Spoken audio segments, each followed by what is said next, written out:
नमस्कार, खास खबर में आपका स्वागत है। आपके साथ मैं हूं दुर्गेशन भटनागर। खास खबर में बात होगी जल से जो हालात बिगड़े हैं, बारिश से जो हालात बिगड़े हैं उसकी, क्योंकि बाढ़ की जो हालात हुए हैं देश के कई राज्य जो हैं इससे अछूते नहीं है। बात राजस्थान के दक्षिणी पश्चिमी क्षेत्र की करें, गुजरात की करें, और अगर बात तटीय क्षेत्र उड़ीसा के पास के जो एरियाज हैं वहां की करें तो बाढ़ के हालात हैं आसाम और उस जगहों पर भी, और हालात जो है बाढ़ के बनते हुए नजर आ रहे हैं। और अब इस बाढ़ को लेकर भी सियासत जो है वो होती हुई नजर आ रही है। बनासकांठा प्रधानमंत्री दौरा करके जाते लेकिन राजस्थान को छोड़ जाते हैं, क्योंकि उसके पास से जुड़ा करीब 10 किलोमीटर का एरिया में भी राजस्थान का जो दक्षिणी पश्चिमी एरिया वहां पर भी बाढ़ के हालात है, लेकिन वहां पर वो हवाई दौरा नहीं करते। अब कांग्रेस जो है इसको लेकर एक बड़ा मुद्दा बना रही है, और जिस तरीके से बाड़मेर के अंदर जालोर, सिरोही, पाली जो प्रदेश के हिस्से हैं यहां पर भी बाढ़ के हालात हैं, और राहुल गांधी जो हैं वो अब इन हालातों का जायजा लेने के लिए आ रहे हैं। किस तरीके से काम चल रहा है, कितना वहां पर काम हुआ है, लोगों की समस्याएं उन्होंने सुनी हैं, और ये सारा दौरा करके जब बनासकांठा वो पहुंचते हैं तो उनको काले झंडे दिखाए जाते हैं, यहां तक कि उनकी गाड़ी के ऊपर पथराव किया जाता है। कहीं न कहीं राहुल गांधी के आने से क्या वहां के राजनीतिक समीकरण जो हैं वो बदल जाएंगे? आखिर बाढ़ के हालातों को अगर जायजा लेने के लिए वो आए तो आखिर क्यों कर उन्हें काले झंडे दिखाए गए हैं?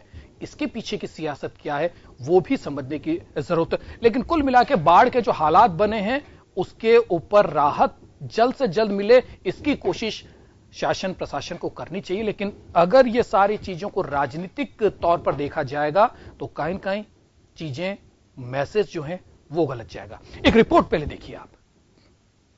कांग्रेस इस मुद्दे पर सरकार को घेरने का कोई मौका नहीं छोड़ना चाहती है। कांग्रेस की कोशिश है कि आम लोगों तक वो इस मामले को ले जाए।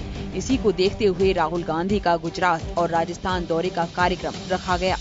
राहुल आज सुबह सबसे पहले बाड़मेर के उतरलाई एयरफोर्स स्टेशन पहुंचे, जहां से वो हेलीकॉप्टर के जरिए जालौर के सांचौर आए। वहां उन्होंने हवाई सर्वे के साथ कई गांवों का दौरा किया। इस दौरान उनके साथ पूर्व सीएम अशोक गहलोत और कांग्रेस के कई नेता भी साथ रहे। इसके बाद राहुल गांधी गुजरात के बनासकांठा गए, जहां उन्होंने गुजरात कांग्रेस नेताओं के साथ बाढ़ प्रभावित लोगों से मुलाकात की। इस मौके पर राहुल गांधी ने कहा कि लोग बहुत परेशान हैं, सरकार को सुध लेनी चाहिए थी। राहुल ने यहां से वापस जाने के बाद अपनी ट्वीट में कहा है कि मैंने लोगों से नुकसान भरपाई के बारे में पूछा तो कोई सकारात्मक जवाब नहीं मिला। ऐसे में कांग्रेस पार्टी इस आपदा की घड़ी में उनके साथ खड़ी है। जितनी मदद हम कर सकते हैं हम कर रहे हैं। थोड़ी सी कमी सरकार की तो है। जहां भी हम जा रहे हैं हम पूछ रहे हैं कि कॉम्पनसेशन आया है, मदद की है, पानी हटाने का काम शुरू हुआ है, तो लोग कह रहे हैं कि नहीं हुआ, तो चीफ मिनिस्टर को वो काम शुरू करना चाहिए जल्दी से। गुजरात के बनासकांठा में पीएम के दौरे के बाद असल राजनीति गरमाई है। कांग्रेस ने पीएम के राजस्थान नहीं आने का मुद्दा बनाया और पीएम मोदी पर जमकर निशाने पर लिया है। पीसीसी चीफ सचिन पायलट और पूर्व सीएम अशोक गहलोत ने जमकर प्रदेश के साथ ही केंद्र सरकार को घेरा और आरोप लगाया कि मोदी देश के पीएम है, न कि केवल गुजरात के। उन्हें यहाँ भी आना चाहिए था। वहीं पीसीसी चीफ सचिन पायलट और पूर्व सीएम अशोक गहलोत ने सरकार के आपदा प्रबंधन को पूरी तरह से फेल बताया है। जिस व्यापक पैमाने पर राज्य सरकार प्रशासन को लोगों की मदद करने के लिए आगे आना चाहिए था, वो धरातल पे हो नहीं रहा। सरकार जो भी दावे करे, हकीकत यह है कि लोग आज भी पीड़ित हैं, विस्थापित हैं, उनको खाने पीने की सामग्री मिल नहीं रही है। थोड़ा बहुत जो मिल रहा है वो दानदाता और डोनेशन से मिल रहा है, लेकिन सरकार के खुद के एफर्ट से नहीं मिल रहा है। राहुल गांधी जी ने दौरा बनाया एक दिन का, वो कल यहाँ जालोर जिले में आएंगे, सांचौर में, और उसके बाद यहाँ से गुजरात भी जाएंगे। प्रधानमंत्री पूरे देश के प्रधानमंत्री होते हैं, उनको चाहिए कि पूरे मुल्क में जो है सब राज्यों में एक सा रवैया अपनाएं और उनको कर्ज माफ करना चाहिए सभी किसानों को। वहीं बीजेपी कांग्रेस के आरोपों को लगातार निराधार बताती आई है। बीजेपी का कहना है कि कांग्रेस के नेताओं का काम सिर्फ दौरे करना है, सरकार अपना काम बखूबी कर रही है। देखिए, प्रतिपक्ष का जो मुख्य काम है आरोप प्रत्यारोप करने का, और माननीय गहलोत साहब ने जिस प्रकार के आरोप प्रत्यारोप लगाए हैं ये उनका विषय है। लेकिन राजस्थान की सरकार किसानों की, गांव की और गरीब की हितैषी सरकार है। प्रदेश में भारी बारिश से आई आफत ने कई लोगों के घर उजाड़ दिए। बहरहाल अब ये देखना अहम होगा कि सरकार की बाढ़ प्रभावित घोषणाएं कितनी धरातल पर उतरती हैं। ब्यूरो रिपोर्ट, जन टीवी। तो बाढ़ पर सियासत भी भारी होती नजर आ रही है। आरोप प्रत्यारोप का दौर जो है वो लगातार चल रहा है। दौरा करें तो फंसे, दौरा ना करें तो फंसे, कहां जाएं कहां नहीं जाएं। नेताओं के लिए एक बड़ी समस्या इन सारी चीजों को लेकर। अब सवाल खड़ा यहां पर यह होता है कि क्या हर जगह पर पीएम को जाना चाहिए या नहीं जाना चाहिए, यह एक बड़ा सवाल है। और अगर पीएम किसी दौरे पर जा रहे हैं तो फिर भेदभाव क्यों? ये कुछ सवाल इस तरीके के उठ खड़े हुए जो कि अब सियासी रंग लेते हुए नजर आ रहे हैं और इसी को लेकर सियासत होती हुई नजर आ रही है। और इसी मुद्दे पर आज हम चर्चा करने वाले हैं। हमारे साथ आरसी चौधरी साहब जो हैं वो कांग्रेस से जुड़ गए हैं और मनीष पारिक साहब बीजेपी से और वरिष्ठ पत्रकार ओम सैनी साहब हमारे साथ जुड़ रहे हैं। बहुत बहुत स्वागत है आप सभी का। सबसे पहले मनीष पारिक साहब आपकी तरफ आना चाहूंगा। सवाल इस बात का, बाढ़ आई है, इसके ऊपर किसी का कोई जोर नहीं चल सकता। प्रकृति पानी ऊपर देने वाला जो है वो भगवान किस तरीके से बारिश करेगा किसी को नहीं मालूम, कहां किस तरीके से होगी। हम व्यवस्था कर सकते हैं, चीजों को दुरुस्त कर सकते हैं। अगर कोई व्यवस्था बिगड़ रही है तो हम उसको सुधार सकते हैं और अगर सत्ता में हम हैं तो महती जिम्मेदारी हमारी है। लेकिन जो सवाल उठ खड़ा हुआ है, जिसको लेकर सियासी रूप जो है दिया जा रहा है, वो एक बड़ी बात है। बजाय बाढ़ राहत के काम को देखने के सियासत होती हुई नजर आ रही है। तो पारिक साहब, सवाल यह है कि दो सवाल यहां उठ खड़े होते हैं। प्रधानमंत्री बनासकांठा जाते हैं लेकिन 10 किलोमीटर दूर जो कि राजस्थान से पश्चिमी और दक्षिणी क्षेत्र जो जुड़ा हुआ है वहां के हालात भी खराब थे, वहां नहीं जाते। यह बात भी सबके सामने है कि क्या हर जगह प्रधानमंत्री को जाना चाहिए, यह एक बड़ा सवाल है। दूसरी जो बात यह कि अगर प्रधानमंत्री दौरा कर रहे हैं तो फिर 10 किलोमीटर 20 किलोमीटर नहीं देखना चाहिए। अगर गुजरात गए तो राजस्थान के उस एरिया को भी देखा जा सकता था, उसके ऊपर भी मंथन किया जा सकता था, उसको भी देखा जा सकता था। और इसी चीज को लेकर जो कांग्रेस का जो बात है, कांग्रेस जिस बात को उठाना चाहती है, जिस बात को लेकर वो विरोध कर रही है, वो यही है।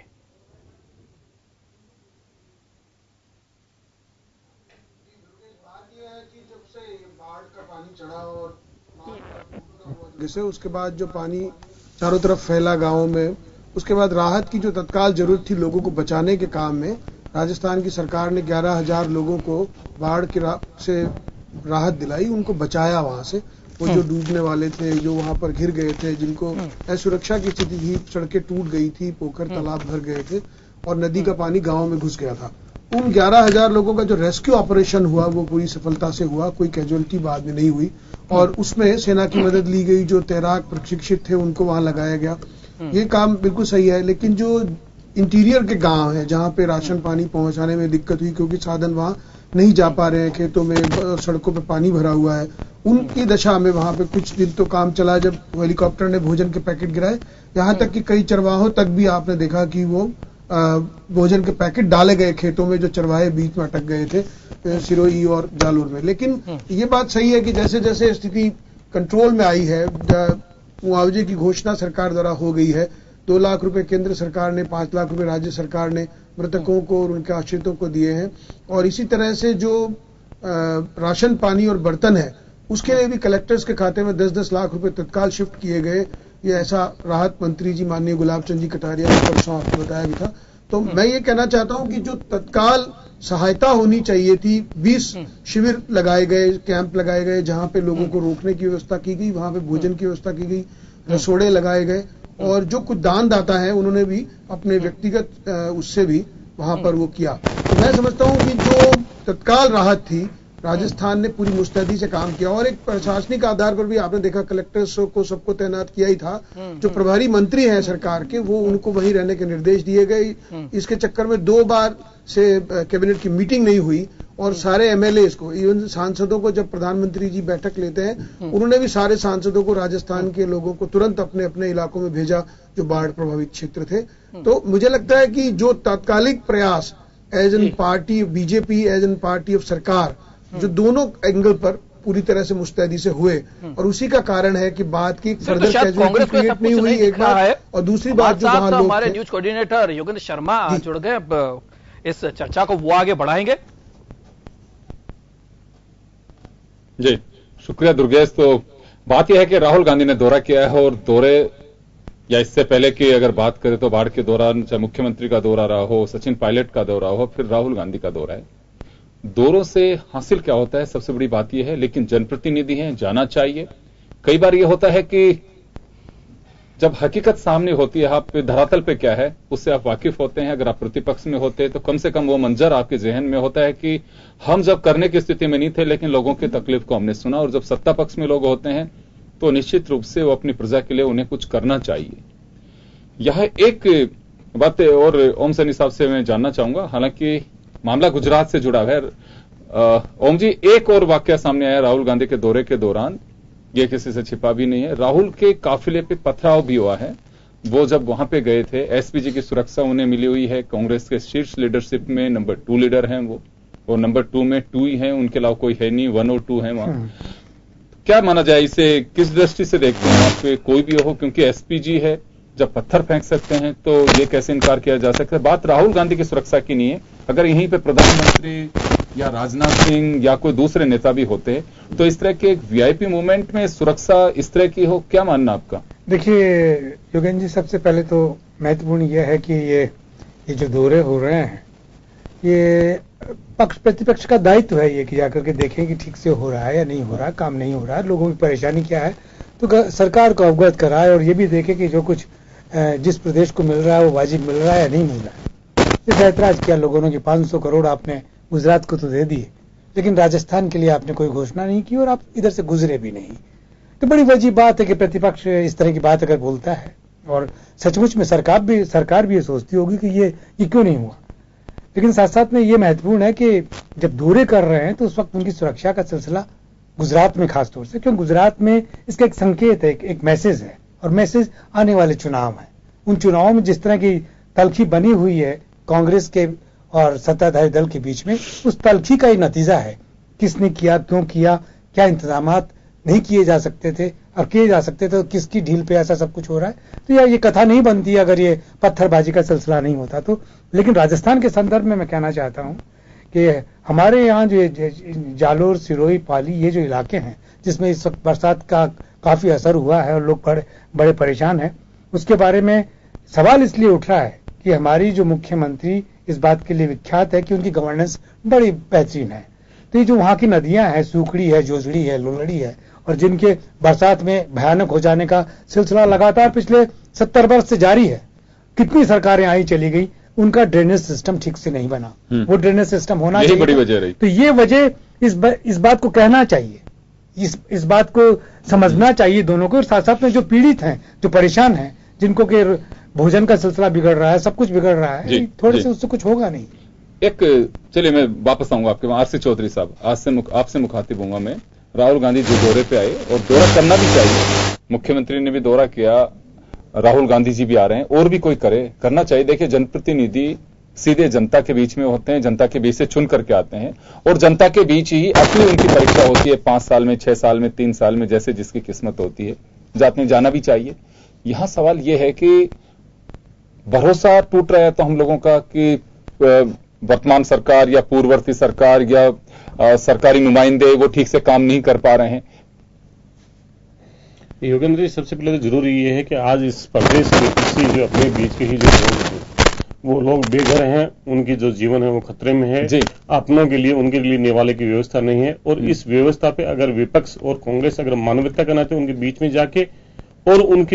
जाके और उनके दुख दर्द को समझे और जितना रिलीफ दे सके, अगर भारतीय जनता पार्टी या तमाम कोई दूसरे दल अगर कोई राजनीति समझते हैं तो इस तरह की राजनीति हम सदैव हमेशा करते रहेंगे और हमारे नेता इस बात को करते रहेंगे।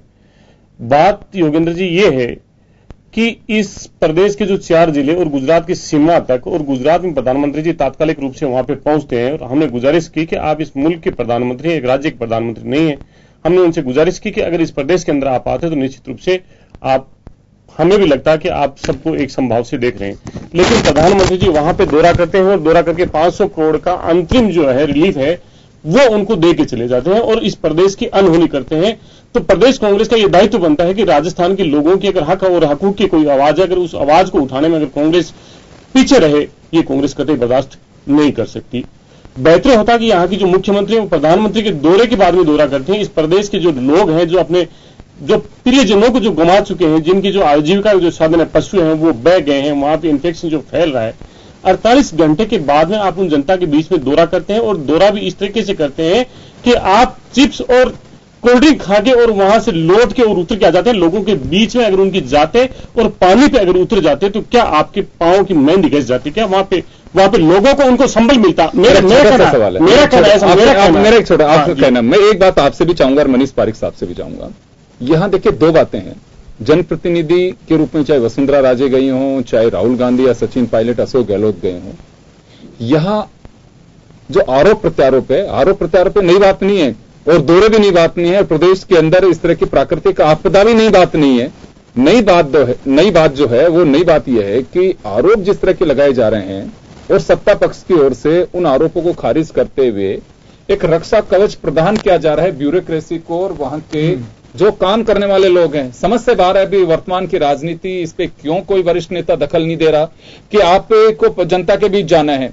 अगर वास्तव में अगर वहां का पटवारी नदारद है, वहां का ग्राम सेवक नदारद है, वहां का तहसीलदार नदारद है, आप उसका रक्षा कवच क्यों बन रहे हैं? है तो उसको पनिशमेंट देना चाहिए। एक महज अगर कहीं कोई बात होती है उसमें एक हल्के के पटवारी को सस्पेंड कर दिया, उससे कुछ नहीं होता है। पूछा जाना चाहिए कि जब फ्लड का मालूम था तो कलेक्टर साहब आप क्या कर रहे थे, तहसीलदार साहब आप क्या कर रहे थे? उन अगर आरोपों की जांच की जानी चाहिए थी। भैरव सिंह शेखावत जी का वक्त देखिए आप लोग, शिवचरण माथुर का वक्त देखिए, हरदेव जोशी का वक्त देखिए। कभी बात नहीं होती अगर भैरव सिंह शेखावत ने जाकर के वहां कोई आरोप लगाया तो उसकी पहले जांच होती थी कि वास्तव में भैरव सिंह शेखावत ने कोई आरोप लगाया तो वास्तव में सच्चाई भी हो सकती है। और ये नहीं है कि आरोप भैरव सिंह शेखावत का है कि उस पार्टी के एमएलए का है, तुरंत कार्रवाई होती थी। आज की स्थितियां बदल रही हैं। अगर आप सत्ता में होते हैं और बीजेपी किसी नुमाइंदे ने अगर आरोप लगा दिया, आप ये नहीं कहते कि ठीक है हो सकता है कि उनके आरोप में दम हो, हम देख लेंगे। ये बिल्कुल नहीं कहा जाता कि बिल्कुल मुस्तैदी से हमारा प्रशासन मौजूद था, हम लोग पूरी तरह से लग रहे हैं। अरे भाई लग तो रहे हैं, इसमें कोई संदेह नहीं है। ये एक विश्वास की कमी है राजनीतिक दलों में एक दूसरे के ऊपर, जिससे राजनीति की गलियां तलाशी जा रही हैं। ये चाहे बीजेपी हो चाहे कांग्रेस हो, आप लोग एक रक्षा कवच के रूप में खड़े हो जाते हैं कि वहां पे किस तरह की स्थितियां हैं। अगर आज आप आरोप लगा रहे हैं, मनीष पारिक साहब कहेंगे कि नहीं बिल्कुल पूरी व्यवस्थाएं हैं। अरे भाई व्यवस्था किसने खारिज किया? अगर राहुल गांधी दौरा कर रहे हैं तो एक जनप्रतिनिधि के नाते आप लोगों का विश्वास कम है, या मुख्यमंत्री दौरा करके आई है तो भरोसा रखना चाहिए कि मुख्यमंत्री की अपनी जिम्मेदारी है, वो बेहतर कर सकती हैं। 1563 करोड़ रुपए की डिमांड का एक मेमोरेंडम केंद्र सरकार को भेजा है उन्होंने दौरा करने के बाद में। तो ये भरोसे की चीजें हैं, भरोसा टूट रहा है मुझे ऐसा लग रहा है, प्रतिपक्ष हो चाहे सत्ता पक्ष हो। जी चौधरी साहब आप कुछ कह रहे हैं। मैं ये कहना चाह रहा हूं कि ये भरोसे की बात नहीं है। अगर भरोसा जिस पे जिम्मेदारी होती है, अगर उसको सजग करना, अगर भरोसा टूटना करते हैं, अगर उससे किसी चीज को मांगना करते हैं, मांग किस चीज की है? जहां पे गुजरात के अंदर 500 करोड़ रुपए बिना मांगे अंतरिम दिया जा सकता है रिलीफ, तो यहाँ पे क्यों नहीं दिया जा सकता? 60,000 मवेशी पानी पे बह गए और 5,000 सहमत हो आरसी चौधरी साहब। और ये एक प्रदेश कांग्रेस के सचिव के नाते नहीं, एक आमजन की भी सोच है कि भाई जब पड़ोसी राज्य के अंदर भी स्थिति सेम थी और हमारे यहां भी सेम थी, अगर प्रधानमंत्री जी एक दौरा करके जा सकते थे। और देखिए ये बात भी सही है कि बीजेपी के चाहे स्पोक्स पर्सन हो चाहे दूसरे लोग वो अपनी व्यक्तिगत राय प्रकट कर सकते हैं, प्रधानमंत्री जी क्यों नहीं आए? लेकिन ये बात से ये सवाल हमेशा रहेगा। ये मौका दिया है बीजेपी ने प्रतिपक्ष को कहने के लिए, आमजन को कहने के लिए कि पड़ोसी राज्य में आकर के चले गए, हमारे यहां नहीं है और अभी तक केंद्र से वो राशि। ये बात सही है कि 2-2 लाख रुपए मृतकों को 50,000 और 25,000 का जो पैकेज दिया इन्होंने, वो बात एक अलग है। लेकिन ये कितनी बीजेपी इसको ढकने की कोशिश करे, ये बात रहेगी कि प्रधानमंत्री जी आकर के जा सकते थे। जो बनासकांठा डूबा हुआ था वहां पे सांचौर भी डूबा हुआ था। चलिए मनीष जी, यहां में एक सवाल मेरा आपसे है। पिछले कुछ समय से मैं देख रहा हूं ये, और समय की बात ये नहीं कि बीजेपी के शासन, अशोक गहलोत साहब के वक्त भी यही बात थी, जब कोई आरोप लगता है और आरोप सीधे सरकार का मतलब धरातल पे जो सिस्टम को फॉलो करने वाला है कार्यपालिका, यानी कि ब्यूरोक्रेट्स हो सकते हैं, उसमें कोई कांस्टेबल भी हो सकता है, प्रशासनिक अधिकारी भी हो सकते हैं। अगर उनकी कमी किसकी है? आज अगर आरोप लग रहा है तो मुख्यमंत्री तो जाकर के बाढ़ के बीच बैठ नहीं सकती, वो सिस्टम को फॉलो करती हैं, आपके मंत्री चलाते हैं, प्रभारी मंत्री करते हैं। अगर कोई आरोप लगता है तो हम उससे रक्षा कवच उपलब्ध क्यों कराते हैं, उसकी जांच क्यों नहीं करवाते हैं? जी मनीष जी। बात यह है कि जांच का समय नहीं योगेंद्र जी, इस समय राहत देना बड़ा काम। बिल्कुल। और राहत देते समय अगर अधिकारी के खिलाफ कोई कार्रवाई होती है, ये पक्की बात है कि इन पे कार्रवाइयां होती है, नोटशीट दी जाती है, 17 CG के नोटिस होते हैं, ये सब होगा। परंतु जो अभी के हालात है कि वहां पे राशन पानी पहुंचना है, वहां पे सहायताएं देनी है, वहां मुआवजे की राशि जानी है, जो वहां पर बैठे हुए हैं उनको मेडिकल कैंप लगने हैं, उनको दवाइयां देनी है, पानी से कोई संक्रमण ना फैले, इसका विचार करना है। सारा प्रशासन समग्र तौर पर इस पर विचार कर रहा होता है। तो ऐसी दशा में अगर कार्रवाइयां होगी तो वो तो और मुश्किल खड़ी करेगी। जो व्यक्ति वहां पहले से इलाके को जानता है, तो मुझे ऐसा लगता है उसके कारण थोड़ा डिले होता है कार्रवाइयों में। लेकिन ये पक्की बात है कि जब वहां रिपोर्टें बनती है और बड़े अधिकारी वहां आते हैं, जब माननीय मुख्यमंत्री जी ने दौरा किया, तो उस समय जो अधिकारी है वो उनसे पूछते हैं, तो सारी बातें नोटिंग होती है, वो मिनट्स बनते हैं और उसके बाद उन पर कार्रवाइयां भी होती है। जैसा आपने देखा पहले भी, ये पिछले साल भी हुआ था, ये 3 कलेक्टर बदले गए थे और जो वहां के पटवारी है उनको हटा दिया गया था। बात ये भी है तहसीलदारों का जो काम है उसके उनकी मुआवजे का, नुकसान का, उन्होंने फसल के टाइम पे जब गड़बड़ियां की थी, डिले किया था, तो वो भी बहुत सारे बदले थे। आपने देखा था कि 37 तबादलों की सूची एक साथ आई थी। तो मैं ये कह रहा हूं वो कार्रवाइयां इंपॉर्टेंट नहीं, इंपॉर्टेंट इस समय पहले था रेस्क्यू, तो पानी में डूब ना जाए। मेरा सवाल जो है ना मनीष जी, मैं देखिए मुख्यमंत्री पे, आपके प्रभारी मंत्री पे किसी पे सवाल नहीं खड़ा कर रहा हूं। मैं आज के आज के ताजा हालात की बात मैं आपको बताना चाहूंगा। हो सकता है आपकी जानकारी में है, नहीं है तो आप कंफर्म कर लेना। पाली में आपके माननीय विधायक, जो निश्चित रूप से मैं उनकी तारीफ करता हूं, ज्ञानचंद पारख, जनप्रतिनिधि हैं और जनता के बीच रहते भी हैं। वो मेरे ख्याल में उस एरिया से शायद सबसे ज्यादा बार जीत करके आने वाले लोगों में से एक हैं वो। लेकिन आज जब वो गए वहां पे किसी कॉलोनी के अंदर, बंजारा बस्तियों में, जिनमें ज्यादा पानी भरा हुआ था, लोगों की नाराजगी इस कदर थी अधिकारियों के सामने जनप्रतिनिधि, क्योंकि पारख साहब को वापस 1 साल बाद, 7 साल बाद में उसी जनता के बीच में जाना है। लेकिन ब्यूरोक्रेट्स में एक जो अपराध बोध कहें अगर गलती है तो, या दूसरा कहें कि जो डर होना चाहिए कि चुनी हुई सरकार है, जवाब देना बहुत भारी होगा, उसकी कमी होती जा रही है। मैं ये केवल वर्तमान सरकार को इसके लिए दोषी नहीं ठहरा रहा हूं, पूर्ववर्ती सरकार के भी हालात यही थे। वो वजह क्या है कि जैसे भी आपने कहा कि अधिकारी अपने स्तर पे करते हैं, उसकी मिनट्स भी बनती है। भाई मिनट्स बनती हैं, पहले का वक्त ऐसा होता था। और ये बात केवल फ्लड की नहीं है, आपने भी काफी एक समझ है आपको। 20 साल पीछे आप जाइए, जब राजस्थान की विधानसभा चलती थी, रविवार के दिन सरकारी कार्यालय खुलते थे। वो क्या होता था, विधानसभा का खौफ कि कोई एमएलए चाहे प्रतिपक्ष का हो चाहे सत्ता पक्ष का हो, कि कहीं हमारी बैंड नहीं बजा दे। आज तो हालात ये है कि परवाही नहीं करते हैं। तो ये चुनी हुई सरकारों का जो एक केंद्रीकरण जो हो रहा है कि सिंगल मैन शो हो गया है, डर इस वजह से खत्म होता जा रहा है, जिसे भी दूर करने की आवश्यकता है। इस बाढ़ के हालात के साथ साथ मैं ये कहना चाह रहा हूं आपसे। नहीं योगेंद्र जी, बात ये भी है, मैंने जैसे कहा कि जो मौके पर काम करने वाले अधिकारी हैं वो निश्चित तौर पर अपराध बोध उनको होना चाहिए। लेकिन जिस तरह से परंपराएं चलती आ रही है कि बाढ़ का पानी आ गया, किसी का कंट्रोल नहीं है, अब केवल एक तो रेस्क्यू करना है, बिल्कुल उसके बाद में मैं सहमत हूं आपकी बात से कि उसमें कोई कुछ नहीं कर सकता। देखिए प्रकृति है, ये कुछ नहीं कर सकता, लेकिन अधिकारी जो कर सकते हैं सर, वो ओम सैनी साहब ने जो सवाल खड़ा किया था कि बाढ़ का, देखिए एक तो क्या है कि बरसाती नालों को इनको पानी जाने की जगह फिर भी बहुत ज्यादा पानी गिर गया तो कोई कुछ नहीं कर सकता। जैसे माउंट आबू में बादल फटने जैसी नौबत थी, कितना बरसात गिरी है, उसमें क्या कर सकते हो आप? पानी गिरा है। हवा, पानी और आग किसी के बस की बात नहीं है, उसको रोकना, उसे चैलेंज भी नहीं कर सकते आप। लेकिन जो एनक्रोचमेंट हो चुका, जो उन्हीं अधिकारियों के नोटिस में, हल्का पटवारी के नोटिस में कि कल को अगर पानी आएगा तो निकलने का रास्ता ही नहीं है। रास्ते तो नदियों ने स्वयं बनाए जब ये हालात बने हैं, उस पर गौर फरमाया जाना चाहिए। होती भी है और होगी भी। मुझे लगता है इस प्रकरण में भी जहां पर ये गड़बड़ियां हुई है, अधिकारियों ने लापरवाही बरती है, क्योंकि माननीय मुख्यमंत्री जी ने स्वयं अपनी आंखों से सब देखा है, तो उन पर निश्चित तौर पर कार्रवाई होगी। चलिए, समय कम है, राहुल गांधी के मुद्दे पर हम यहाँ एक छोटा सा ब्रेक के लिए रुकेंगे। लेकिन इतना मैं कहना चाहूंगा कि दौरे होने चाहिए, नेताओं के आने से कम वो रूबरू होते हैं कि जनता किस तकलीफ में है, कैसे हालात में है। लेकिन जो हमारे एक गैप हो रहा है राजनीति के अंदर, मुझे लगता है कि उसे पाटने की भी आवश्यकता है और शीर्ष लीडरशिप को इसमें पहल करनी चाहिए कि वास्तव में कहीं ऐसा तो नहीं है कि हमारी आड़ में वो नीचे के जो धरातली सिस्टम है कहीं कोलैप्स तो नहीं कर रहा है, या कहीं वो चीजें ऐसी तो नहीं होंगी कि बाद में सुधारना ही बहुत मुश्किल हो। तो उन्हें दूर करने की आवश्यकता है बजाय उन्हें ढकने की। एक छोटे से ब्रेक के लिए रुकेंगे और ब्रेक के बाद हम बात करेंगे, राजस्थान बीजेपी ने 2 दिन का मंथन किया है और चलते चलते वी सतीश साहब ने यह भी कहा है जनप्रतिनिधियों को, पार्टी नेताओं को, कि अब अपने लेटर हेड पे पंडित दीनदयाल उपाध्याय का चित्र भी होना चाहिए। उससे एक सांस्कृतिक माहौल बनेगा, एक अपनी राष्ट्रवाद का एक जो जज्बा है वो पैदा होगा। वो कैसे होगा, छोटे से ब्रेक के बाद हम बताएंगे। यहां लेंगे छोटा सा ब्रेक।